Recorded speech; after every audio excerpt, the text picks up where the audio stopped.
আজি কংগ্ৰেছ দলটো বিধ্বস্ত হৈ আছে আৰু তেওঁলোকৰ দুৰ্বল ভূমিকাৰ কাৰণে আজি এই মানে চৰকাৰখনে মানে মই মতালি কাম কৰিছে। আজি কংগ্ৰেছক মানে কি হ'ল বেয়া পাইছিলে ৰাইজে কি কাৰণে মূল্যবৃদ্ধি ৰোধ কৰিব পৰা নাছিলে, কিন্তু বিজেপিয়ে মূল্যবৃদ্ধি ৰোধ কৰিম বুলি কৈ পিনি এতিয়া ৰোধ কৰিব পাৰিছে নাই, সেই কথাখিনি আমাক কিন্তু ৰাইজে এইটো বিশ্লেষণ কৰিব লাগে। আজি যে বৃহৎ নদী মানে পক্ষত যে লৈছে, যেতিয়া নেকি শাসনত নাছিলে তেওঁলোকে প্ৰতিবাদ কৰিছিলে। আজি যে ভাৰত বাংলাদেশৰ যিটো নেকি মাটি মানে চুক্তি আছিলে, সংস্থাপন চুক্তি, মনমোহন সিং ডাঙৰীয়া আৰু তৰুণ গগৈ ডাঙৰীয়া, তেতিয়াতো বিজেপি দলৰ শাসন থাকোঁতে ইয়াত অসম বন্ধৰ দৰে তীব্ৰ প্ৰতিবাদ জনাই সীমান্তত গৈ পিনি তেওঁলোকে প্ৰতিবাদ কৰিছিল। তাৰপিছতো তেওঁলোকে সেই শাসনৰ অহাৰ পিছতে সেই মাটিখিনি গোটাই দিলে। এতিয়া আমাৰ কথাটো হ'ল যে 6 জনজাতিকৰণ দিম বুলি কৈছিলে, আৰু নৰেন্দ্ৰ মোদী ডাঙৰীয়াই কৈছে যে 16 মে'ৰ পাছত বাংলাদেশ যাব লৈছে, গ'ল না নগ'ল। ইয়াৰ লগে লগে মাইক্ৰ' ফাইনেন্সত যে লোন মাৰিম বুলি যে প্ৰতিশ্ৰুতি দিছিলে, সেই প্ৰতিশ্ৰুতি পূৰণ কৰিলে নাই। ইয়াৰ লগে লগে আন এটা কথা আমি ক'ব লাগিব যে যিহেতু আমাৰ জুবিন গাৰ্গৰ যিটো ন্যায়ৰ কথা আছিলে, সেই ন্যায় দিব পাৰিছে নাই বা। আৰু জুবিন গাৰ্গে কৈছিলে যে পলিটিক্স নকৰিবা বন্ধু, আৰু জুবিন গাৰ্গে এটা কথা কৈছে যে এইবাৰ মানে যেনেকৈ বিজেপিক জিকাইছিলোঁ বিজেপিক হৰুৱাই দিম, সেইকাৰণে জুবিন গাৰ্গক হত্যা কৰা হ'ল। সেই কথাবিলাক বিজেপিয়ে যিমানবিলাক প্ৰতিশ্ৰুতি দিছিলে সেই প্ৰতিশ্ৰুতিবিলাক কিমান পূৰণ কৰিলে কিমান পূৰণ নাই কৰা, সেই কথাখিনি কিন্তু ৰাইজে বিচাৰ কৰিব লাগিব। 6 জনজাতিকৰণ দিম বুলি কোৱাৰ পাছতো কিয় দিব নোৱাৰিলে আজিলৈকে। গতিকে সেই কথাবিলাক মানে যাতে বিচাৰ হ'ব লাগে আৰু ৰাইজেও এটা সিদ্ধান্ত ল'ব লাগে যিহেতু মানে পৰিৱৰ্তনৰ কথা কৈছিলে, পৰিৱৰ্তন কেনেকুৱা নহ'ল সেই কথাখিনি মানে বিচাৰ কৰি চোৱাৰ সময় এতিয়া।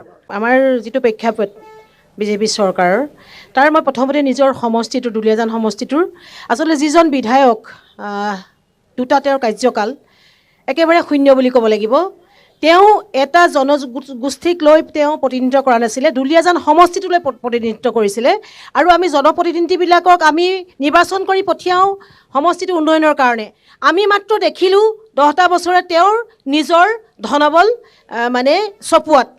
গতিকে আপুনি হয়তো দেখিছে ৰাজপথৰ যিটো বিধ্বংসী পথ, এতিয়া আমাৰ যিটো অভাৰব্ৰিজ হৈ আছে মাধৱপুৰত, তাৰ ভিতৰেদি পাভজনৰ মানে ৰাস্তাটোত সেইটো আপোনাৰ খোজকাঢ়িও মানুহ যাব নোৱাৰে, এনেকুৱা মানে জ্বলা কলা খাবলগীয়া হৈছে। তেওঁ নিশ্চিতভাৱে আৰু আমাৰ 3টাকৈ ইয়াত এটা প্ৰতিষ্ঠান আছে, আমাৰ উদ্যোগ, আমাৰ অইল ইণ্ডিয়া আছে, BCP গেছ কোম্পানী আছে, আমাৰ BCPL আছে, ধুনীয়াকৈ সুন্দৰভাৱে তেখেতে এটা কথাতে সুন্দৰকৈ ৰাস্তা পথবিলাক। আৰু দুলীয়াজানখন আমাৰ অইল ইণ্ডিয়া নথকা হ'লে হয়তো আমাৰ দুলীয়াজানৰ মানুহে কি কৰিব লাগিছে, এআঁঠু বোকাত খোজকাঢ়িব লাগিলেহেঁতেন। গতিকে আমি এই পথটোৰ কাৰণে আৰু সৌখিদিনা মুখ্যমন্ত্ৰী ডাঙৰীয়া তেওঁ নিজ মুখে কৈ 600 কোটি টকা, এই 600 কোটি টকা তেওঁ ক'ত ব্যৱহাৰ কৰিলে। গতিকে তেখেতৰ মাত্ৰ নিজৰ যিখিনি তেওঁৰ অকল সম্পত্তি গোটালে নেকি। গতিকে তেখেত একেবাৰে ব্যৰ্থ অকমন্য অপদাৰ্থ এজন মন্ত্ৰী। আমাৰ যিটো কাৰিকৰী প্ৰতিষ্ঠান আজিলৈকে হৈ নুঠিল। কেনেকুৱা জনপ্ৰতিনিধি বিচাৰে তেতিয়াহ'লে? আমি নিশ্চিতভাৱে আমি বিচাৰিম যে আমাৰ সমষ্টিটো উন্নয়নৰ কাৰণে নিশ্চিতভাৱে বিচাৰিম আমি এনেকুৱা এজন জনপ্ৰতিনিধি আমাৰ বিধানসভাত যাতে তেওঁ কঁপাই উঠে, যেনেকৈ আমি কাষতে আমাৰ তৰংগ গগৈ ডাঙৰীয়া, তেখেতে সুন্দৰভাৱে গোটেই যিটো আমাৰ ষ্ট্ৰাকচাৰটোৱে সলনি কৰি পেলাই নাহৰ কটীয়াৰ। গতিকে আমি এনেকুৱা এজন জনপ্ৰতিনিধি বিচাৰোঁ যাতে তৰংগ গগৈ আমাৰ AGP বিজেপি কংগ্ৰেছ বা ৰাজ্য দলৰ বুলি কথা নাই, আমাৰ এনেকুৱা এজন প্ৰতিনিধি বিচাৰোঁ আমাৰ সৰ্বকালৰ বাবে যাতে সকলো উঠি অহা যুৱ প্ৰজন্মই তেখেত মনত ৰাখে। ঠিক আছে, শংকৰজ্যোতি বৰুৱাৰ নাম চৰ্চাত আছে, আপুনি তেনেকুৱা এটা ইংগিতে দিব বিচাৰিছে নেকি বিধানসভা কঁপাই তোলা? কাৰণ আছুত আছিলে, সজোৰে বিভিন্ন প্ৰসংগ উত্থাপন কৰিছিল, তেনেকুৱা এটা ইংগিত দিছে নেকি আপুনি? নহয়, চাওক, আমি চৰ্চাত আমাৰ ধ্ৰুৱজ্যোতি গগৈও আছে, শংকৰজ্যোতি বৰুৱাও আছে। আমি বিচাৰিছোঁ যাতে যুৱ প্ৰজন্মৰ যাতে সকলো আমি AGP বিজেপি ৰাইজৰ দল বুলি আমি ক'ব বিচাৰোঁ, যিহেতু আমি এটা অৰাজনৈতিক দলৰ পৰা আমি এটা দল সংগঠনৰ পৰা আহিছোঁ।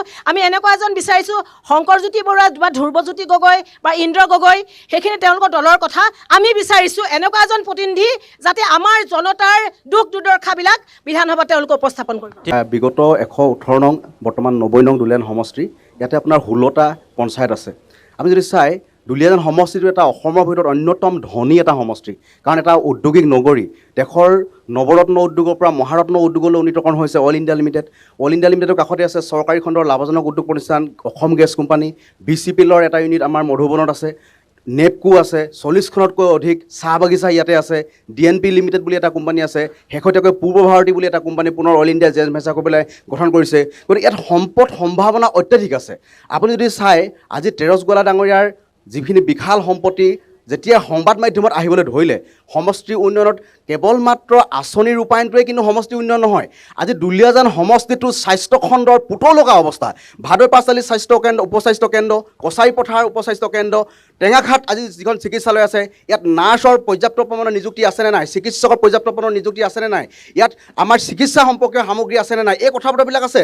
আজি দুলীয়াজানৰ নেহেৰু ময়দানৰ বাহিৰে এখন সমগ্ৰ সমষ্টিটোত ক্ৰীড়াৰ উপযোগী এখন খেলপথাৰ নাই। আজি ছাত্ৰ ছাত্ৰীসকলে খেলিবৰ কাৰণে, ছাত্ৰ ছাত্ৰীসকলে নিজৰ প্ৰতিভা বিকাশ কৰিবৰ কাৰণে এখন মঞ্চ আজি দেশত কিন্তু বিধায়কগৰাকীয়ে ইয়াতে আমাৰ তৈয়াৰ কৰিব নোৱাৰিলে। সমান্তৰালভাৱে আপোনালোকে যদি চাই, আজি সংস্কৃতি নগৰী বুলি কোৱা হয় দুলীয়াজানক। কাৰণ এইকাৰণে কোৱা হয় যে আজি সাংস্কৃতিকভাৱে ছাত্ৰ ছাত্ৰীসকলক আগুৱাই যাবৰ কাৰণে কোনো ধৰণৰ তেওঁ ব্যৱস্থা কৰিব নোৱাৰিলে। অইল ইণ্ডিয়া লিমিটেডক তেখেতে ধমকি টকাও পাৰিবলৈ আহিছিলে যে দুলীয়াজান সমষ্টিৰ ছাত্ৰ ছাত্ৰীসকলৰ কাৰণে কম্পিটিটিভ এক্সামত যাতে আগুৱাই যাব পাৰে তাৰ কাৰণে ব্যৱস্থা কৰিব লাগে, কেৰিয়াৰ কাউন্সিলৰ কাৰণে ব্যৱস্থা কৰিব লাগে। আজি oil India limited, Assam gas company, DNPL, NEEPCO ইমান উদ্যোগ প্ৰতিষ্ঠান আছে। আজি শিৱসাগৰ, যোৰহাট, বিভিন্ন ঠাইত আজি ৰয়িঙত আমাৰ ছাত্ৰ ছাত্ৰীসকলে কাৰিকৰী শিক্ষা ল'বৰ কাৰণে যাবলগীয়া হয়। আজি দুলীয়াজানত আজি অত বছৰে আধৰুৱা হৈ থকা এই আইটা কলেজখন কিয় সম্পূৰ্ণ কৰিব পৰা নাই? আজি যেতিয়া সংবাদ মাধ্যমে তেখেতক প্ৰশ্ন কৰে যে আপোনাৰ সম্পত্তি তালিকা আৰু সমষ্টি উন্নয়নৰ বিষয়টো যেতিয়া আহে, তেতিয়া কয় মই চাহ জনগোষ্ঠীৰ বিধায়ক হোৱাৰ কাৰণেই তেখেতক আক্ৰমণ কৰাৰ লক্ষ্য কৰি লোৱা হৈছে। এই কথাটো আজি আপোনালোকৰ এই অনুষ্ঠানত যদি আমি কৈ দিব বিচাৰিছোঁ, আজি ডুমডুমাৰ বিধায়ক ৰূপেশ গোৱালা, আজি কৃষ্ণ কমল তাঁতী, আজি কামাখ্যা প্ৰসাদ তাছা, বিগত দিনৰ ৰামেশ্বৰ, তেখেতসকলৰ সম্পত্তিৰ কথা আহিছে নেকি? কেনেবাকৈ তেখেতসকলৰ কথা অহা নাই। একেবাৰে নিলগত লাগি থকা 8 কিলোমিটাৰ দুলীয়াজান অসমৰ পৰা 8 কিলোমিটাৰ নাহৰকটীয়া সমষ্টি তৰংগ গগৈ 5টা বছৰত যিখিনি কাম কৰিলে, 10টা বছৰত তেওঁ কিয় কৰিব নোৱাৰিলে? আজি মুখ্যমন্ত্ৰী, প্ৰাক্তন মুখ্যমন্ত্ৰী যোগেন্দ্ৰনাথ হাজৰিকাৰ ক্ৰীড়া প্ৰকল্পৰ পুঁজিটো 10 কোটি টকা পুঁজি সৰ্বানন্দ সোণোৱাল ডাঙৰীয়াই দিছিলে, সেইটো কিয় ৰাস্তালৈ কনভাৰ্ট কৰিবলগীয়া হ'ল? আজি ৰাস্তা, বাট, পথ উন্নয়ন একেবাৰে চৰমসীমা পাইছেগৈ। আমাৰ এনেকুৱা ধৰণৰ এটা পুতৌ লগা অৱস্থা গৈছে। গতিকে আমি আশা কৰিছোঁ, আমি তেজ গোৱালৰ লগত ব্যক্তিগত কোনো আক্ৰোশ নাই, জনগোষ্ঠীটোক তেওঁ প্ৰতিনিধিত্ব কৰিছিলে, তেওঁ 6 জনগোষ্ঠীৰ অন্যতম এগৰাকী আহ্বায়ক আছিলে সেই সময় আন্দোলনৰ। তেখেতক 6 জনগোষ্ঠীৰ প্ৰতিনিধি হিচাপে আমি সকলোৱে শিল দল ভাঙি পেলাই তেখেতক ভোট দি নিৰ্বাচিত জয় কৰাই আনিছিলোঁ। কিন্তু তেখেতে যদি এনেকুৱা ধৰণৰ আক্ৰোশপূৰ্ণ, এনেকুৱা ধৰণৰ কিছুমান কমিউনেল তেওঁ কথা বতৰা কৈ আছে, এই কথা বতৰাবিলাকে সমগ্ৰ সমষ্টিটোৰ ৰাইজক চূড়ান্তভাৱে লজ্জিত কৰিছে। তেওঁ যিবিলাক কথাই সমাজত ভুল বাতাবৰণ সৃষ্টি কৰে। এতিয়া দেখিবলৈ পাইছোঁ দুলীয়াজানৰ সম্প্ৰীতি বিনষ্টৰ কাৰণে অসমীয়া বাগানী এনেকুৱা ধৰণৰ শব্দ উঠিছে, যিটো বিগত দিনত ৰামেশ্বৰ ডাঙৰীয়াই দুবাৰকৈ বিধায়ক হৈছিলে, এনেকুৱা ধৰণৰ পৰিৱেশ অহা নাছিলে। গতিকে মই আদিবাসী সংগঠনৰ প্ৰতিনিধিকক সেই প্ৰশ্নটো কৰিছিলোঁ, যিহেতু ইয়াতে আদিবাসী সম্প্ৰদায়ৰ যথেষ্ট ভোট আছে আৰু আহোম জনগোষ্ঠীৰ যথেষ্ট ভোট আছে। আপুনিও আহোম জনগোষ্ঠীৰ সংগঠন এটাক প্ৰতিনিধিত্ব কৰে, যিধৰণে কৈছে যে সাম্প্ৰদায়িক বাতাবৰণ এটা সৃষ্টি কৰিছিল তেৰজ গোৱালাই। আপুনিও বিচাৰে নেকি ইয়াৰে দুলীয়াজান সমষ্টিটোক এতিয়া আহোম জনগোষ্ঠীৰ এগৰাকী নেতাই প্ৰতিনিধিত্ব কৰক? তেনেকুৱা ধৰণৰ এটা আহোম জনগোষ্ঠীৰ মাজত এই সমষ্টিটোত ধাৰণা আহিছে নেকি? আৰু যে সমগ্ৰ আজি অসমৰ 126টা সমষ্টিত বিভিন্ন জাতি, জনজাতি, জনগোষ্ঠীৰে পৰিপূৰ্ণ। যিটো সমষ্টিত যিটো জনগোষ্ঠীৰ প্ৰাধান্য পায়, নিৰ্ণায়ক ভূমিকা পালন কৰে, বিভিন্ন আমি টাইম ছাত্ৰ সন্থাক কৈছোঁ, টাইম জনগোষ্ঠীটোক আমি প্ৰতিনিধিত্ব কৰিছোঁ। গতিকে সেই কথাটো AJP, BJP, কংগ্ৰেছ, ৰাইজৰ দল সকলোৰে প্ৰতি আমাৰ আহ্বান থাকিব যে টাই আহোম জনগোষ্ঠীৰ প্ৰতিনিধি দিয়াব লাগে। সেইটো আমাৰ চাহ জনগোষ্ঠীসকলেও ভাবিব, তেওঁলোকে বা কছাৰীসকলে, মৰাণসকলে, গোৰ্খাসকলে নিজৰ আধিপত্য প্ৰভুত্বৰ কাৰণে, নিজৰ জনগোষ্ঠীটো উত্তৰণৰ কাৰণে কথাখিনি যাতে বিধানসভাত ক'ব পাৰে, তাৰ কাৰণে নিশ্চিতভাৱে আমি তেনেকুৱা ধৰণে প্ৰতিনিধি নিৰ্বাচন হোৱাটো বিচাৰোঁ।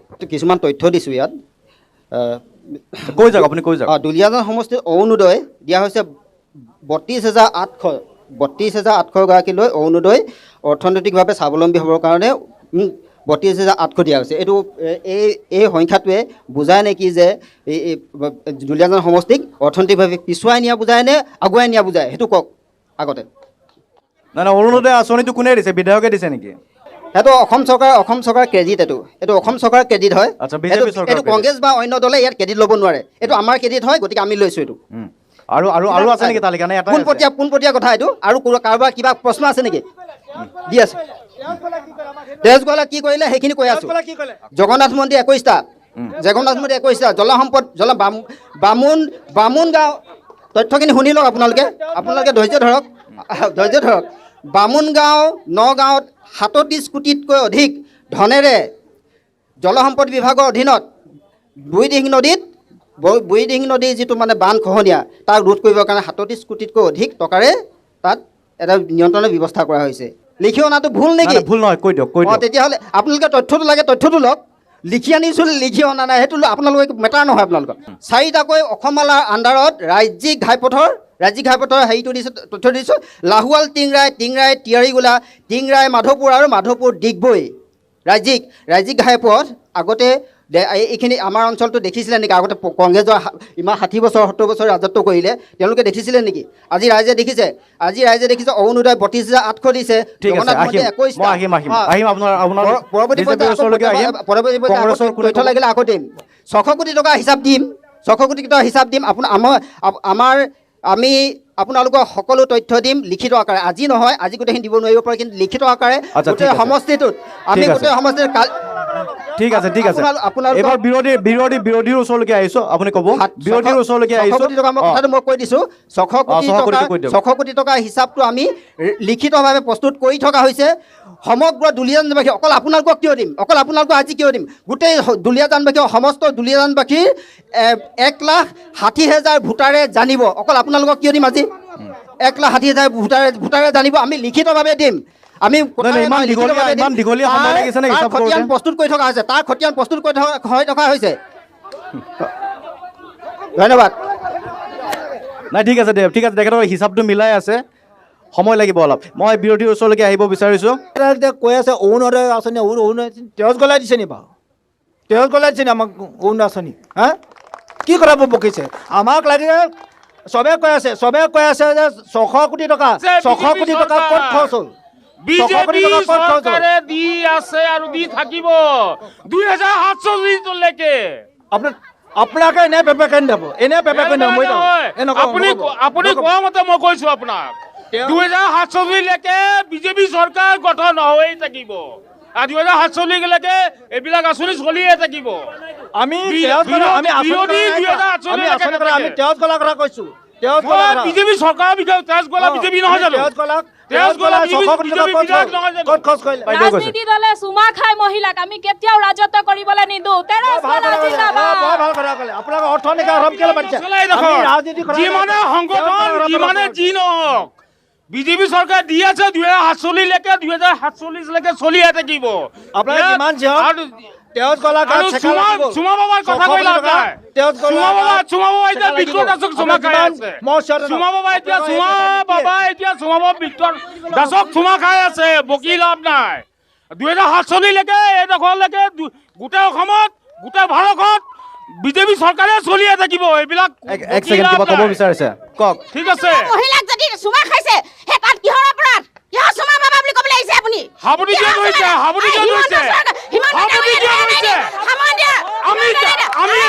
আমি সনাতন ধৰ্ম কিয় হেনেকুৱা কৰিলে ধুবুৰীত মানুহখিনি কলৈ গ'ল বিদেশী বহিষ্কাৰ কৰিব পাৰিলে মই আপোনাক ঠিক আছে বাইদেউ আপুনি ক'লে নহয় মই তেওঁক আপোনাক জবাব দিম আপোনাৰ তেনেকুৱা আই এগৰাকী আছে আইটোলে মহিলা এজনীক যদি হাবুট মাৰি ধৰি কিবা এটা কৰিলে তাত কিহৰ আপোনাৰ গায়ে কিয় লৰিছে মই এতিয়া আপোনালোকৰ চৰকাৰ কিয় গায়ে লৰে এতিয়া মই আপোনাক জবাবটো দিওঁ নে ঠিক আছে মই আপোনাক উত্তৰটো দিওঁ নে ঠিক আছে মই আপোনাক উত্তৰ দিব পাৰি কথা ক'ব নাজানে আমাৰ হিন্দু সমাজৰ ভিতৰত এইবিলাক চুমা খোৱা সাৱতি ধৰা নাই হ'ব।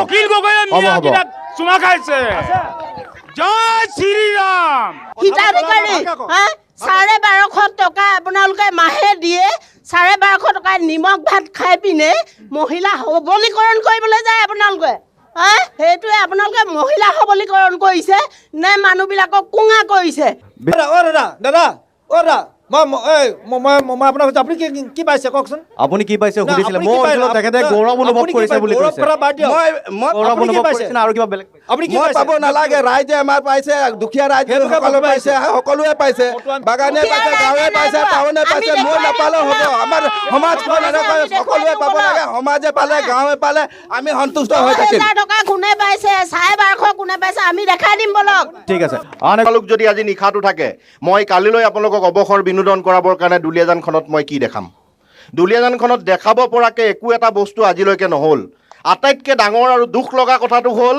দুলীয়াজানৰ যিটো ৰাজহাৰ বুলি কয় দুলীয়াজান ষ্টেচনৰ পৰা টিপলিঙলৈকে পথটো প্ৰত্যেকটো দল সংগঠনৰ ইয়াত আমাক লিডাৰবিলাক আছে প্ৰত্যেকটো দল সংগঠনক সোধক সেই ৰাস্তাটোৰ বিষয়ে ক'ব আন্দোলন কৰি কৰি ভাগৰি পৰিলে 3বাৰ এতিয়ালৈকে বাজেট দিলে 3বাৰ বাজেট দিয়াৰ পিছতো 3বাৰৰ পিছতো আজি পৰ্যন্ত সেই পথটো কিন্তু জৰাজীৰ্ণ পথ আটাইতকৈ মোৰ লাজ লাগে সেই ৰাস্তাটোত যেতিয়া ভৰি দিওঁ আমি দুলীয়াজানবাসী হিচাপে আৰু বিজেপি গভৰ্ণমেণ্ট চলি আছে ইয়াত দ্বিতীয় কথাটো হ'ল আমি যেতিয়া উন্নয়ন বুলি কওঁ ইয়াত যে উন্নয়নৰ কথা হৈ আছে উন্নয়নত আপোনাৰ তালিকা আহিছে কোনোবাই কৈছে আমুক উন্নয়ন হৈছে তামুক উন্নয়ন হৈছে আমি উন্নয়ন সামগ্ৰিক উন্নয়ন আমি কোনটো কওঁ আমাৰ উন্নয়ন বুলি ক'লে আমাক লাগে যাতায়ত আমাক লাগে শিক্ষা আমাক লাগে স্বাস্থ্য। এই তিনিটা দিশত আমি প্ৰথম আমি উন্নয়ন বুলি কওঁ। আমি উন্নয়ন বুলি ক'বলৈ আটাইতকৈ যদি জৰাজীৰ্ণ যদি LP স্কুলবিলাকৰ বা হাই স্কুলবিলাকৰ অৱস্থা দেখে দুলীয়াজান সমষ্টিত দেখিব। যদি উন্নয়ন চাব বিচাৰে বিদ্যালয়বিলাকৰ শৈক্ষিক দিশত যদি উন্নয়ন চাবলৈ বিচাৰে বলক নাহৰকটীয়া তৰংগ গগৈ সমষ্টিলৈ বলক বিমল বৰা সমষ্টিলৈ বলক। এখন এনেকুৱা LP স্কুল যদি কোনোবাই দেখাই দিয়ে য'ত পইচা টিং লাগি আছে আজিৰ সমষ্টিটোত, মই কোনো BJP কংগ্ৰেছ AGP মই কৰিব বিচৰা নাই। তেনে আপোনাৰ মতে চৰকাৰখনে কৰিছে, বিধায়কগৰাকী আজৰি আনিব পৰা নাই। আটাইতকৈ লাজ লগা কথাটো হৈছে যে মুখ্যমন্ত্ৰীয়ে ইমান সভা কৰিলে অসমৰ বিভিন্ন ঠাইত, য'ত এখন কাগজ লৈ পিনি এটাকৈ লিষ্ট লৈ পিনি চাব লগা অৱস্থা। কিন্তু আমাৰ দুলীয়াজানত যেতিয়া চেক বিতৰণ কৰিছিলে মই তাত দেখিছোঁ মুখ্যমন্ত্ৰীয়ে এখন তালিকা ল'ব লগা হৈছে। আচলতে মুখ্যমন্ত্ৰীক এখন তালিকা প্ৰস্তুত কৰি দিবলৈ সক্ষম নহ'ল গোটেই বিভাগটোৱে বা দুলীয়াজানৰ যিজন বিধায়ক তেখেতে এখন মানে কমপ্লিটেড তালিকা এখন দিব নোৱাৰিলে যে আমি আমুক কাম কৰিছোঁ। কিন্তু বেলেগ ছাইড হ'লে মানে আজি তৰংগ গগৈ সমষ্টিত নাহৰকটীয়াৰ পৰা আৰম্ভ কৰি নামৰূপলৈকে যিডোখৰ আপোনাৰ মৰিশালী নিচিনা এডোখৰ ঠাই, নামৰূপখন সাৰ কাৰখানা যেতিয়া নাইকিয়া হৈ গৈছিলে, সাৰ কাৰখানা যেতিয়া গোটবিলাক আপোনাৰ মৰি যাবলৈ ধৰিছিলে, নামৰূপত আচলতে মানুহ নহয় বাঘ থাকিবলৈ লৈছিলে। আজি সেই ঠাইত ফটো মাৰিবলৈ যায় মানুহে, গতিকে সেইটো উন্নয়ন হয়। কিন্তু আটাইতকৈ ডাঙৰ কথাটো হ'ল আমাৰ এইটো আমি তৰংগ গগৈৰ লগত আচলতে তুলনা কৰাৰ কোনো প্ৰশ্নই নুঠে। কি কাৰণে কৈছোঁ, দুলীয়াজান সমষ্টিটো 10টা বছৰ এজন বিধায়কে খালে। গতিকে ইয়াত এটা কথা ঠিক, গৰু বুঢ়া হ'লে আমি হিন্দু মানুহ যদিও এটা কথা ক'ম, গৰু বুঢ়া হ'লে আমি ঘাঁহ কিনি আনি নোখুৱাওঁ, একদম স্পষ্ট কথা। গতিকে ঘাঁহ কিনি আনি বুঢ়া গৰু পোহা দিন আজিৰ সময়ত নাই, কাৰণ চৰণীয়া পথাৰ নাই, মানুহৰ ইনকম নাই, মানুহে দানা কিনি আনিবলৈ পইচা নাই। গতিকে এতিয়া গৰু আমাৰ একদম খোলাকৈ কৈছোঁ যে তেৰছ গোৱালা আমাৰ মানে কথা এটা বুঢ়া গৰুতকৈ একো নহয়। গতিকে বুঢ়া গৰুৱে এতিয়া গৰু গাড়ী টানিব নোৱাৰে। গতিকে গৰু গাড়ী টানিব নোৱাৰা জোৰ নথকা এজন বিধায়ক দুলীয়াজান সমষ্টিত মাত্ৰ ঠাইডোখৰ খাবৰ কাৰণে, ঠাইডোখৰ শুৱনি কৰিবৰ কাৰণে এই দলে যদি প্ৰক্ষেপণ কৰে তেন্তে আমাৰ একদম মুকলি বিৰোধ আছে যে আমাক তেনেকুৱা এজন বিধায়ক নালাগে। আমাৰো আত্মসন্মান আছে, আমাৰো সন্মান চিনি পাওঁ। আৰু দুলীয়াজান সমষ্টিটোত উন্নয়নৰ মুখ আমিও দেখিবলৈ বিচাৰোঁ। যেনেধৰণে মুখ্যমন্ত্ৰীয়ে কৈছে যে সামগ্ৰিক উন্নয়ন আছে, আমি দেখিছোঁ। যোৰহাটলৈ গৈছোঁ, যোৰহাটখনত আমি ধুনীয়া দেখিছোঁ। মাজতে শিৱসাগৰ বাট পথ অকণমান বেয়া আছে, বাকী কিন্তু আমি গুৱাহাটীলৈকে মোটামুটি বাট পথ সুন্দৰ এটা ব্যৱস্থা। BJP গভৰ্ণমেণ্টে নাই কৰা বুলি নকওঁ, স্পষ্ট ভাষাত ক'ম, BJP গভৰ্ণমেণ্টে প্ৰতিটো শ্ৰেণীৰ মানুহে ঢুকি পোৱাকৈ আঁচনি দিছে। কিন্তু ডাঙৰ কথাটো হ'ল আঁচনি দিয়াৰ পিছত আজি দুলীয়াজানৰ মানুহে দুলীয়াজানতে কিন্তু আমি উন্নয়নৰ মুখ দেখিবলৈ নোপোৱাটো তাতকৈ আৰু চৰম লজ্জাজনক কথা হয় নহয়। তো স্পষ্ট কথা আমি দেখিছোঁ যে তৰংগ গগৈ এজন যুৱক, তৰংগ গগৈ কাম কৰা এটা স্পৃহা আছে। গতিকে তৰংগ গগৈ কাম কৰিব পাৰিছে। আমাক এজন তেনেকুৱা যুৱ বিধায়ক লাগে, যিজন বিধায়কে অন্তত দুলীয়াজানৰ সেই গৰু গাড়ীখন টানিব পৰা সামৰ্থ্য কাণত ল'ব পৰা এজন যুৱক আমাক লাগে, একদম স্পষ্ট কথা। মানুহৰ বয়স যিমানে বাঢ়ি যায়, অভিজ্ঞতা সিমানে বাঢ়ি যায় অৰ্থনৈতিক ৰাজনৈতিকভাৱে। গৰুৰ লগত তুলনা কৰি লাভ নাই নহয়। সেইটো কেনেকুৱা কথা কৈছে, হয়নে নহয়? অৰ্থনৈতিকভাৱে মানে জ্ঞানী হ'বলৈ হ'লে আৰু ৰাজনৈতিকভাৱে, সামাজিকভাৱে, সাহিত্যিকভাৱে মানুহৰ বয়স হ'লে এইটো বাঢ়িহে যায়, এইটো বাঢ়িহে যায়। এতিয়া গৰুৰ লগত তুলনা কৰাৰ কাৰণে কৈছোঁ, সেইখিনি পাছৰ কথা। কিন্তু গৰুৰ লগত তুলনা কৰি কথা, এজন বিধায়কক গৰুৰ লগত তুলনা কৰাটো আমাৰ সংস্কাৰ নেকি? আমাৰ সংস্কাৰ নহয়। গৰুৰ লগত তুলনা কৰাটো আমাৰ সংস্কাৰ নহয় আমাৰ সমাজত। জ্ঞানী অজ্ঞানী উত্তৰটো মই দিম। এইজন বিধায়কক যিজন জ্ঞানীৰ কথা কয়, এই বিধায়কজনে আজিৰ পৰা এবছৰ আগত 1952 চনত ভাৰত স্বাধীন কৰিছিল। এইজন বিধায়কে আজি এমাহ দিন সম্পূৰ্ণ হোৱা নাই এখন শৈক্ষিক প্ৰতিষ্ঠান কঁঠালগুৰি উচ্চতৰ মাধ্যমিক বিদ্যালয়, এজন শিক্ষক, দুজন ৰিটায়াৰ্ড প্ৰধান শিক্ষক পঢ়ি থকা অৱস্থাত 2047 চনত ভাৰত স্বাধীন কৰিছিল। গতিকে জ্ঞানৰ নমুনা কিমান আছে ৰাইজে বিচাৰ কৰিব। মই এইটো উত্তৰ দিম। মই আগতে কৈ লৈছোঁ, উত্তৰটো কৈ লৈছোঁ। ভাৰত কেতিয়া স্বাধীন হৈছিল মই উত্তৰটো কৰিছোঁ 1947 চনত। মই জানো, মই এতিয়া ভুলতে কৈছোঁ 2047 চনত ভাৰত স্বাধীন হৈছে, মই ভুলতে ক'লোঁ। এইটো জ্ঞানৰ কথা নহয়, মই জানো 1947 চনত মই আগতে ডিক্লেয়াৰ কৰিছোঁ। মানুহৰ মুখ পিছলিব পাৰে। এজন বিধায়কে দিনটো 10,000তকৈ অধিক শব্দ ক'ব পাৰে, তাৰ ভিতৰত 2টা শব্দ ভুল হ'বও পাৰে। ইয়াৰ অৰ্থ এইটো নহয় যে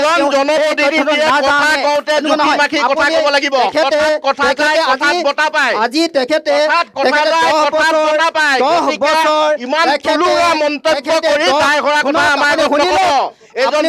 বিধায়ক হয়, বিধায়কৰ মুখেৰে কোৱা কথা হয়। আপুনি শুনি নলয় কিয়? বিধায়কে শুদ্ধ তথ্য আৰু শুদ্ধ কথা আজি 1 লাখতকৈ অধিক ক'লে। সেইখিনি আপুনি প্ৰথমতে প্ৰশংসা কৰক, তাৰপিছত সেইটো ক'ব। ভুলটো নহয়। আপুনি মানে এটা কথা ঠিক আছে মই এইটো বুজি পালোঁ বাৰু তেখেতৰ বাৰু শ্লিপ অফ টাং হোৱা বুলি আপুনি কৈছে কিন্তু এই যে ৰাস্তা ঘাটৰ কথা দেখুৱাই দিয়া হৈছে পৰ্যটনৰ কথা কৈছে একো কাম কৰিব নোৱাৰিলে কাষৰ বিধায়কৰ উদাহৰণ দিছে আজুৰি আনিছে আপোনালোকৰ বিধায়কজনে নোৱাৰিলে এই কথাটো সঁচা নেমিছা এইটোতো দেখা দেখি কথা নহয় চাওক আগৰ বিধায়কসকলে কিমানখিনি কৰিলে কিমানখিনি নাই কৰা সকলোৱে জানে এইজন বিধায়কে আমাৰ বিধায়কে কৰিবলৈ চেষ্টা কৰিছে মই তথ্যবিলাক দিলোঁ নহয় আগতে ৰাজ্যিক ঘাইপথ নাছিলে আপোনালোকে শুনক ৰাজ্যিক ঘাইপথ আছিলে নেকি ৰাজ্যিক ঘাইপথ আছিলে নেকি অসম মালাৰ আণ্ডাৰত ৰাজ্যিক ঘাইপথ 4টাকৈ হৈছে 10 বছৰ কৰিব নোৱাৰিলে কেতিয়া কৰিব আমাক উত্তৰ লাগে 10 বছৰ এইখিনি কৰিছেতো মই তথ্যবোৰ কৈ আছোঁ নহয় আপোনালোকে ধৈৰ্য ধৰক কৈ আছোঁ চাওক নিযুত মইনাৰ আণ্ডাৰত 1500কৈ ছাত্ৰীক 1500খন ছাত্ৰীক আৰ্থিক সহায় কৰিছে কি লাগে তেতিয়াহ'লে কওক কি লাগে তেতিয়াহ'লে আপোনালোকৰ মই আপোনাক সুধিছোঁ কি তথ্য লাগে আপোনাক কৈছোঁ কি উন্নয়ন নে সেইখিনি কি ক'লে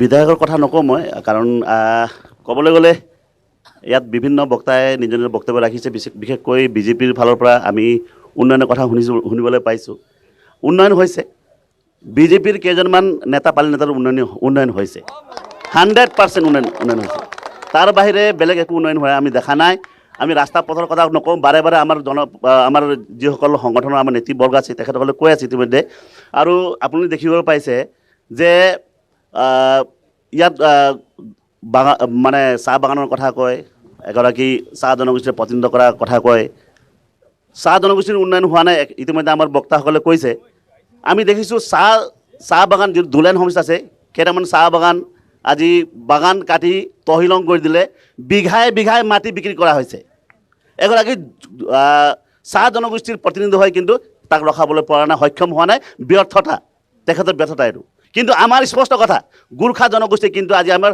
23,000 আমাৰ দুলেন হোমছৰ ভোটাৰ আছে কিন্তু এই বুলি কিন্তু বিজেপিক আমি কিন্তু সঠিক উত্তৰ আমি দিমেই নিশ্চয়কৈ দিয়া হ'ব এইটো ডাঙৰ কথা কৈছে এই কথাটো কোৱা হয় যে বিজেপি চৰকাৰখন হৈছে প্ৰ হিন্দু চৰকাৰ বা হিন্দুৰ হকে মাত মাতে তেনেকুৱা ধৰণৰ নেৰেটিভ এটা আছে বাগধাৰা এটা আছে আৰু গোৰ্খাসকলক কোৱা হয় যে এক প্ৰকাৰে গোৰ্খা জনগোষ্ঠীটো নেপালী লোকসকল এতিয়া বিজেপিৰ পক্ষে আছে এই কথাটো সলনি হৈছে নেকি এতিয়া হয় নিশ্চিতভাৱে সলনি হৈছে কাৰণ এটা সময়ত যি সময়ত বিজেপি চৰকাৰে নিজৰ শাসনভাৰ গ্ৰহণ কৰিছিলে সেইটো সময়ত তাৰ প্ৰাক মুহূৰ্তত বিজেপিয়ে কৈছিল যে গোৰ্খা জনগোষ্ঠীৰ বিভিন্ন সমস্যা আছে সেই সমস্যা সমাধান কৰাৰ কথা কৈছিল কিন্তু আমি সেই সময়ত 2016 আগত শুনিবলৈ পালোঁ কিন্তু এতিয়া বিধানসভাত কিন্তু কোনো এজন বিধায়কে গোৰ্খা জনগোষ্ঠীৰ হৈ মাত মতা আমি দেখা নাই গোৰ্খা জনগোষ্ঠীৰ হৈ মাত মতা দেখা নাই বা বিভিন্ন জাতি জনগোষ্ঠীৰ যিসকল আছে তেখেতসকলে হয় মাত মতা নাই কেৱল মাত্ৰ নিজৰ স্বাৰ্থ নিহিত কৰিবৰ কাৰণে তেখেতক লাগি আছে নিজৰ বিধায়কৰ দৰমহা বৃদ্ধি কৰাত তেখেতসকলে বিধানসভাত তেখেতসকলে কাজিয়া কৰে কিন্তু জনগোষ্ঠীৰ উত্তৰণৰ কাৰণে নিজৰ সমষ্টিৰ উত্তৰণৰ কাৰণে কেতিয়া তেখেতসকলে মাত নামাতে ঠিক আছে ধন্যবাদ কেতবোৰ গুৰুত্বপূৰ্ণ প্ৰসংগ উত্থাপন কৰিছে কওক পৰিচয়টো মোৰ নাম দেৱজিৎ শইকীয়া মই অসমীয়া যুৱ মঞ্চৰ ডিব্ৰুগড় জিলাৰ কাৰ্যকৰী সভাপতি আপুনি এটা সংগঠনৰ প্ৰতিনিধিত্ব কৰিছে বহু সংগঠনৰ প্ৰতিনিধিয়ে কৈছে ইতিমধ্যে যে সমষ্টিটোৰ উন্নয়ন একেবাৰে নহ'ল কি আছে আপোনাৰ দৃষ্টিত কি উন্নয়ন বুলি ক'বলৈ হ'লে আচলতে হাঁহি উঠা কথা উন্নয়নটো কিমান হ'ল আৰু কিমান নহ'ল যদি হিচাপ কৰোঁ হ'ল বুলি হিচাপ কৰিবলৈ গ'লে আচলতে একেবাৰে লিষ্টত নপৰিব আৰু নহ'ল বুলি যদি হিচাপ কৰিবলৈ চাওঁ আমাৰ লিষ্টখন বহুত দীঘলীয়া হ'ব আমাৰ যিজন বিধায়ক আছে এজন একেবাৰে নচলা পইচা বুলি ক'ব লাগিব আচলতে যিজন মানে গছৰ মুহা সদৃশ যিটো আমি গছৰ মুহাটো যিদৰে আমি আচলতে উজুতি খাবলৈহে থাকে আমাৰ বিধায়কজন আচলতে তেনেকুৱা বিধায়ক আপোনালোকে নিজে এবাৰ কেমেৰা ঘূৰালে দেখা পাব দুলীয়াজানখনৰ উন্নয়ন কিমান হৈছে কি আমি অনাগত দিনত এনেকুৱা এজন বিধায়ক কেতিয়াও নিবিচাৰোঁ তেখেতে বিধানসভালৈ যাওঁতে চাইকেল মাৰি যোৱা দেখাইছে কিন্তু তেখেতে দাড়ি চুলি কাটিবলৈ যে ইন'ভাখন লৈ যায় পাৰ্লাৰলৈ যাওঁতে চাইকেল মাৰি কিয় নাযায় নে তেওঁ চাইকেল মাৰি গৈ বিধানসভাত টোপনিয়াই থাকে বিধানসভাত দুলীয়াজান সমষ্টিৰ উন্নয়নৰ বাবে তেখেতক ক্ষুদ্ৰ মানুহ মাত মনা দিয়ে দেখোঁ আমাৰ সন্দেহ হয় আচলতে তেওঁ চাইকেল মাৰি গৈ হয়তো ভাগৰ টোপনিয়াই থাকে যেন এটা অনুভৱ হয় গতিকে বিধায়কৰ যিটো কাম সেই কামটো কৰা নহয় সদৌ অসম ছাত্ৰ সন্থাৰ প্ৰতিনিধি এই সমষ্টিটোত চৰ্চাত আছে বিজেপি বিধায়কগৰাকী কাম হোৱা নাই বুলি কৈছে আৰু সমান্তৰালভাৱে কাষৰ অন্য সমষ্টিত কাম হৈছে কিন্তু এইটো সমষ্টিত কাম কৰিব পৰা নাই বুলি তেখেতসকলে অভিযোগ উত্থাপন কৰিছে কেনেকুৱা জনপ্ৰতিনিধি আছুৱে বিচাৰিছে আছুৰ প্ৰাক্তন নেতা এগৰাকীও এইবাৰ বিজেপিৰ টিকটত দাবীদাৰ হয় আমি আচলতে দুলীয়াজান সমষ্টিৰ এজন ৰাইজ হিচাপে এজন নাগৰিক হিচাপে আমি লাজ পাওঁ এইকাৰণে লাজ পাওঁ দুলীয়াজানৰ যিজন বিধায়ক আছে সেইজন আচলতে কমিশ্যনৰ সদাগৰ এইকাৰণে তেখেতে কমিশ্যনৰ সদাগৰ তেখেতৰ আজিৰ তাৰিখত যিমান সম্পত্তি আছে সেয়া অগাধ সম্পত্তি সেয়া কেৱল দুৰ্নীতিৰ পইচাৰে আহিব নহ'লে কমিশ্যনৰ পইচাৰে আহিব যিজন জনপ্ৰতিনিধিয়ে ছাত্ৰ ছাত্ৰীসকলৰ শৈক্ষিক ভৱিষ্যতটো সুৰক্ষিত কৰাৰ কথা চিন্তা কৰিব নোৱাৰে যিজন জনপ্ৰতিনিধিয়ে আজিৰ তাৰিখলৈকে দুলীয়াজানৰ যিটো মেইন ৰাস্তা টিপলিঙৰ পৰা ৰেলৱে ষ্টেচন সংযোগী যিটো মূল পথ সেই পথছোৱা আজিৰ তাৰিখলৈকে তেখেতসকলে নিৰ্মাণ কৰিব নোৱাৰিলে যিসমূহ নিয়ন লাইট আছে সেইবোৰ ধিমিক ধামাকৈ কেতিয়াবা জ্বলে গতিকে আমি এনেকুৱা ধৰণৰ বিধায়ক আমি নিবিচাৰোঁ যিজন বিধায়কে ছাত্ৰ ছাত্ৰীসকলৰ শৈক্ষিক ভৱিষ্যতৰ কথা চিন্তা কৰিব নোৱাৰে যিজন বিধায়কে আজিৰ তাৰিখলৈকে দুলীয়াজান নিচিনা এডোখৰ মহাৰত্ন প্ৰতিষ্ঠান আছে অইল ইণ্ডিয়া লিমিটেড থকাৰ পাছতো আজিৰ তাৰিখলৈকে সেইজন বিধায়কে এখন ইঞ্জিনিয়াৰিং কলেজ স্থাপন কৰিব নোৱাৰিলে কেৱল মাত্ৰ তেৰছ গোৱালাই আজিৰ তাৰিখলৈকে তেখেতে অকল অগাধ সম্পত্তিৰ পাহাৰ গঢ়িলে সমষ্টি উন্নয়নৰ নামত বিগ জিৰ' কেনেকুৱা প্ৰতিনিধি বিচাৰিছে তেতিয়াহ'লে সমষ্টিটোৰ পৰা হয় আমি আচলতে এনেকুৱা এজন প্ৰতিনিধি বিচাৰোঁ যিজন প্ৰতিনিধিয়ে আহিব লগা দিনত ছাত্ৰ ছাত্ৰীসকলৰ শৈক্ষিক ভৱিষ্যত সুৰক্ষিত কৰিব পাৰে ছাত্ৰ ছাত্ৰীসকলক আগবঢ়াই নিব পাৰে সমাজখনৰ উন্নয়ন সাধিব পাৰে দুলীয়াজান সমষ্টিটোৰ উন্নয়ন কৰিব পাৰে আমি তেনেকুৱা এজন যুৱ প্ৰতিনিধি আমি বিচাৰোঁ আমাৰ বিজেপিয়ে বহু দিনৰ পৰা আমাৰ সমাজখনক টুপি পিন্ধাই আহিছে বুলি সকলোৱে জানে আৰু এইবাৰ আমি টুপি নিপিন্ধো বুলি আমি সিদ্ধান্ত লৈছোঁ আৰু বিশেষকৈ মহিলা হিচাপে যদি মই কওঁ আমাৰ মহিলাসকলক আচলতে চৰকাৰে পইচাৰ প্ৰলোভন দি পেলাই অকল মুখখন বন্ধ কৰিহে ৰাখিছে তাৰ বাহিৰে কিন্তু সমাজত আমাৰ মহিলাৰ একো উন্নয়ন হৈছে বুলি মই নাভাবোঁ কাৰণ 24 ঘণ্টা যদি এগৰাকী মহিলাৰ মিটিঙৰ ওপৰত মিটিং জেৰক্সৰ ওপৰত জেৰক্স কৰি পেলাই একমাত্ৰ ডকুমেণ্টেশ্যন দি পেলাই তেওঁলোক অকল যদি পইচাৰ কথাই চিন্তা কৰি থাকে তেওঁলোক নিজকে স্বাৱলম্বী কেতিয়া কৰিব কাৰণ এটা গোটেই মাহ চলিবলৈ আচলতে 1200 বা 1250 টকা আমাৰ একো নহয় আমাৰ কাৰণে সাফিচিয়েণ্ট নহয় আৰু আমি মহিলাসকলে নিজৰ ভৰিত নিজৰ হাতেৰে কাম কৰি খাবলৈ আমাৰ শক্তি আছে আমাক লাগে শৈক্ষিক আৰু আমাৰ ৰাজনৈতিক আৰু আমাক কথা কোৱাৰ অধিকাৰ লাগে আমাৰ মুখত পইচাৰ হেঁচা দি যাতে আমাৰ মুখ বন্ধ নকৰক ঠিক আছে বিজেপিৰ মহিলা বাইদেউ এগৰাকী আছিলে এই যে কথাটো কৈছে আপোনালোকে অৰুণোদয় আঁচনি পাইছে কিন্তু হাত ভৰি আছে কাম কৰি খোৱাৰ অধিকাৰ আছে আৰু এইখিনি আমি ধন লৈ আচলতে ভৱিষ্যতটো পংগুত্বৰ ফালে গৈ আছোঁ নেকি তেনেকুৱা ধৰণৰ বাৰ্তা এটা দিব বিচৰা হৈছে কওক এই অভিযোগটো মানে নে নামানে এইটো মই কেতিয়াও নেমানো কাৰণ 1250 টকা আমাৰ কাৰণে যথেষ্ট আৰু হাত ভৰি তেতিয়াই পংগু হ'ব যেতিয়া মই 1250 টকা লৈ কিনে বহি থাকিম 1250 টকা দিছে যেতিয়া আমি ল'বই লাগিব বৃদ্ধ মহিলা অবিবাহিত আৰু বিবাহ বিচ্ছেদক দিছে সকলোক দিয়া নাই দুই এজনে পাইছে যোন দুখীয়া আমি পংগু তেতিয়াই হ'ম যেতিয়া মই নিজকে 1250 টকাটোই মোৰ কাৰণে বহুত বুলি ভাবিম মই নেপাওঁ কিন্তু পুৱা মানুহক আঁচনি আমাৰ চৰকাৰে নাই আঁচনিৰ কথা আপুনি উলিয়ালে মোক এনসাৰ সুধিছে সেইটোৱে মই আঁচনিৰ কথা কোৱা নাই আমাৰ 1200 মহিলা আছে সকলোৰে দুখীয়া মানুহক খুদকটো জানে 1250 টকা এগৰাকী দুখীয়া মানুহক খুদক সেইটো তাৰ কাৰণে কেনেকুৱা বৃদ্ধ মহিলা এগৰাকী গৈ কিনে খুদক 1250 টকাত কিমান সাহস পায় আঁচনিৰ কথা মই ওলোৱা নাই আপুনি নিজে কৈছে মোক এনসাৰ সুধিছে মই সেইটোৱে কৈছো যোনটো দেখিছো সেইটোৱে কৈছো আঁচনিৰ কথা মই কোৱা নাই অৰুণোদয়ৰ কথা মই ক'বলৈও নেযাওঁ আপুনি 1200 টকাত মাহ গোটেই মাহ চলিব পাৰিবনে আপুনি 1200 টকা আপুনি ক'লে আপুনি 1250 টকা পালে বিজনেছ কৰিব পাৰিব বুলি ক'লে তাৰ মানে আপুনি 1250 টকা পালে আপুনি কাম নকৰে মই কোৱা নাই আঁচনিৰ কথা আপুনি যোনটো ক'লে সেইটো মই এনসাৰে দিছোঁ ঠিক আছে আমি অন্য সকলৰ ওচৰলৈকে যাম আপুনি আচ্ছা আপোনাৰ নিৰপেক্ষ ব্যক্তি তাৰপাছত আমি আহিম নিৰপেক্ষ ব্যক্তি হিচাপে নিৰপেক্ষ বিশ্লেষণটো কি হয় নমস্কাৰ মই গোবিন হাজৰিকা নিৰপেক্ষ ব্যক্তি হিচাপে আচলতে মই এটা কথা ক'ম যে বৰ্তমানৰ যিজন বিধায়ক সেই বিধায়কজনে কাৰণ এজন বিধায়ক হিচাপে সদায় ৰাইজৰ পক্ষত থাকি ৰাইজৰ যিখিনি উন্নতি সেই উন্নয়নখিনি কৰিব লাগে আৰু ৰাইজৰ যিখিনি সমস্যা সেই সমস্যাখিনি সমাধানৰ চেষ্টা কৰিব লাগে কিন্তু আমি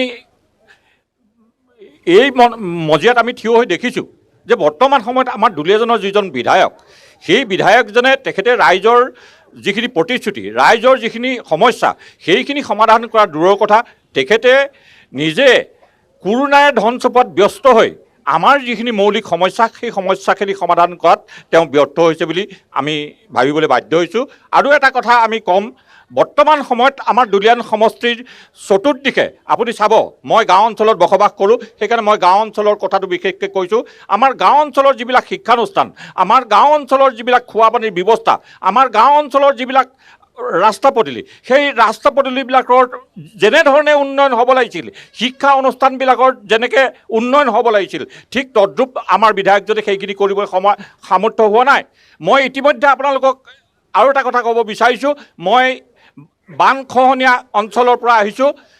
বৰ্তমান সময়ত উষাপুৰত আজি প্ৰায় এমাহমানৰ আগতে উষাপুৰত এটা খহনীয়া প্ৰতিৰোধৰ ব্যৱস্থা কৰিছিল, যিটো আপোনাৰ প্ৰায় 500 মিটাৰ এটা বান্ধ দিছিলে। সেই বান্ধটো অসম চৰকাৰে আমি শুনামতে প্ৰায় 7 কোটি টকাৰ এটা বান্ধ দিছিলে, কিন্তু সেই বান্ধটো দিয়াৰ সময়ত বৰ্তমানৰ যিজন দুলীয়াজান সমষ্টিৰ যিজন বিধায়ক, সেই বিধায়কজনে কিন্তু এদিনো সেই জাগাত থিয় হৈ তেওঁ কাম চোৱা আমি দেখা নাপালোঁ। আমি শুনিছোঁ তেওঁ বিভিন্ন প্ৰকাৰে তেওঁ কমিশ্যন মাষ্টৰ বুলি আমি গম পাওঁ, আৰু বিভিন্ন সময়ত আমি আচলতে আমি ভাবিবলৈ বাধ্য হৈছোঁ নিশ্চয় তেওঁ সেই 7.5 কোটি টকাৰ যিটো অংক, সেই অংকটো তেওঁ এটা বৃহৎ পৰিমাণৰ কমিশ্যন লাভ কৰিবলৈ সক্ষম হৈছে। গতিকে আমি আশা কৰিম অনাগত সময়ত দুলীয়াজানৰ পৰা যাতে এজন যিজন ব্যক্তিয়ে বিধানসভাত থাকি জোৰদাৰ বিধানসভাত নিজৰ যিখিনি প্ৰস্তাৱ সেইখিনি খুব উন্নত মানদণ্ডেৰে প্ৰদৰ্শন কৰি আমাৰ দুলীয়াজান সমষ্টিটোক যাতে এটা উন্নত সমষ্টি হিচাপে গঢ়ি তুলিব পাৰে, আমি তাৰে আশা কৰিম। ঠিক আছে, বিজেপিয়ে কৈ দিয়ক, তাৰপাছত মই আহিম। এই কমিশ্যনৰ কথাটো কওক, বহুত কমিশ্যন লৈ আছে নেকি? কমিশ্যন মাষ্টৰ বুলি কৈ দিছে, কিমানকৈ লয়? শুনকচোন, কথা এটা ক'ব বিচাৰিছোঁ। এতিয়া আপুনি যে কোনোবাই যেন কৈছিল নহয় উষাপুৰৰ মথাউৰি কিমান 7 কোটি টকা বুলি কৈছিল নহয় যায়, বিধায়কে তাত এদিনো দেখা নাই পোৱা বুলি কৈছে নহয় জানো? উষাপুৰটো আমাৰ দুলীয়াজান সমষ্টিত কিমান মাহৰ আগত সোমাইছে আপুনি ক'ব পাৰিব? মই আপুনি কোৱা মতে আপোনাক মই এনচাৰটো বিচাৰিছোঁ। আপুনি কোৱা নাছিল জানো উষাপুৰত কিবা মথাউৰি এখন বনি আছে, সেইটো আপুনি উষাপুৰটো দুলীয়াজান সমষ্টিত কেইমাহ হ'ল সোমাইছে এইটো? হয়, উষাপুৰ বৰ্তমান আপোনাৰ 3 বছৰৰ আগত ডিলিমিটেশ্যন প্ৰক্ৰিয়াটো যেতিয়া হৈছে, তেতিয়া উষাপুৰ পঞ্চায়ত দুলীয়াজান সমষ্টিতে আহিছে। কেইমাহ হ'ল? কেইমাহ নহয়, কেইবছৰ হ'ল। কেইমাহ হ'ল? নাই, কেইমাহ নহয়, প্ৰায় 3 বছৰ হ'ল। নাই হোৱা? নাই, 3 বছৰ হৈছে প্ৰায়। ডিমিলিশ্যনটো কিমান বছৰ? হয়, আজি 3 বছৰৰ আগত ডিলিমিটেশ্যন প্ৰক্ৰিয়া আৰম্ভ হৈছে। এইটো প্ৰচেছটো কেতিয়া, উষাপুৰটো কেতিয়া সোমাইছে সেইটো কওক না আপুনি। আচ্ছা, ঠিক আছে, এইটো আমি কাগজে পত্ৰই চাব লাগিব। কাগজে পত্ৰ মই তথ্য হিচাপে দি দিব। উত্তৰটো দি দিয়ক, চমুকৈ দি দিয়ক, উত্তৰটো দি দিয়ক। নাছিলে বুলি কৈছে ন? 7 মাহ 34 দিন, 7.34 days। ঠিক আছে, ইয়াত কমিশ্যনৰ কথা এটা খুব আলোচনা হৈ আছে, এইটো কথা কওক। গতিকে কমিশ্যনৰ কথাটো মই ক'বলৈ যাওঁ। আচলতে কমিশ্যনবিলাক খায় কেনেকৈ? এতিয়া কমিশ্যনৰ কথা এটা যে কৈ থকা হৈছে যে কমিশ্যন খায়, মই এটা একদম চিম্পুল উদাহৰণ মই আজি যিহেতু ইয়াত দলীয় কৰ্মকৰ্তা আছে মই দি দিবলৈ বিচাৰিছোঁ। ডিব্ৰুগড়ত এখন অভাৰব্ৰিজ বনোৱা হ'ল। সেই অভাৰব্ৰিজখন হৈছে ডক্টৰ লীলা গগৈ সেতু। ছেইম বাজেটৰ তাতকৈ 1 কোটি টকা বেছি বাজেটৰ এখন ৰেলৱে অভাৰব্ৰিজ মাধৱপুৰ তিনিআলিত বনি আছে। হয়তো সেইখনেই দুলীয়াজানৰ প্ৰথমখন অভাৰব্ৰিজ। সেই অভাৰব্ৰিজখনত দলীয় নেতৃত্ব বা দলীয় যিসকল বিষয়ববীয়া আছে, ডিব্ৰুগড়খনত এবাৰ উঠি আহিবলৈ মই অনুৰোধ জনাওঁ, আৰু এইখনত উঠি আহিবৰ কাৰণে মই এবাৰ অনুৰোধ জনাওঁ। তাৰ কাৰণটো হ'ল মই যে কমিশ্যনৰ কথাটো ক'লোঁ, কমিশ্যনৰ কথাটো ডিব্ৰুগড়ৰ যিখন অভাৰব্ৰিজ একেটা বাজেটত একেজন ঠিকাদাৰে তাত যিকেইডাল ওপৰৰ ৰেলিং লগালে, মানুহে ধৰিবৰ কাৰণে যিটা ছেফটি ৰেলিং লগালে, তাত লগালে ষ্টীলৰ 1 কিলো দাম হৈছে 300 টকা, আৰু ইয়াত লাগিছে MS, সাধাৰণ যিটো লোহা আমি মানুহৰ ঘৰত যিটো ব্যৱহাৰ কৰোঁ, ইয়াত লাগিছে সাধাৰণ এটা লোহা। গতিকে লোহাৰ কিলো হৈছে 60 টকা। গতিকে 300 টকাৰ পৰা 60 টকা যদি মাইনাছ কৰে 240 টকাৰ মাজত এই মাধৱপুৰ অভাৰব্ৰিজখনত ডিব্ৰুগড়ৰ পৰা কিন্তু মাধৱপুৰলৈ আহি পাওঁতে নাইকিয়া হ'ল। এই 240 টকাটো ঠিকাদাৰে খাইছে, এই 240 টকাটো MLA খাইছে। গতিকে কোনে খাইছে নাজানো। এনেধৰণে যে আচলতে কমিশ্যনবিলাক যে সৰলুকি হৈছে, আমি সাধাৰণ মানুহ হিচাপে ভাবিবলৈ কিন্তু বাধ্য।